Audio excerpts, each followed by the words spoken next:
দমদমে দীপেন ঘোষ সরণিতে শুরু হয়েছে বড়দিনের মেলা। 21শে ডিসেম্বর এই মেলা শুরু হয়েছে, চলবে 2রা জানুয়ারি পর্যন্ত। মেলার বয়স খুব বেশি নয়, মাত্র 2 বছর, কিন্তু মেলা দেখলে বোঝার উপায় নেই এই মেলার মাত্র 2 বছর বয়স। মেলাকে কেন্দ্র করেই বসেছে হরেক রকমের খাবারের পসরা, তাছাড়া রয়েছে সোনাঝুরির হাটও।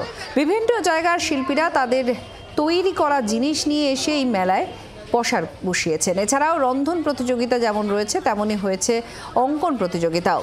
প্রাক্তন সাংসদ শান্তনু সেন তার বাড়ির সামনেই এই মেলা, তিনি নিজে মেলা ঘুরে দেখলেন, কথাও বলেন মানুষের সঙ্গে। এক কথায় জমজমাট ক্রিসমাসের এই মেলা। মানুষের উৎসাহ তো আপনারাই দেখতে পাচ্ছেন, মানুষ খুব খুশি। আর আমাদের এখানে খাদ্য মেলাও চলছে, তার সাথে সোনাঝুরির হাট বসেছে, হস্তশিল্প মেলা।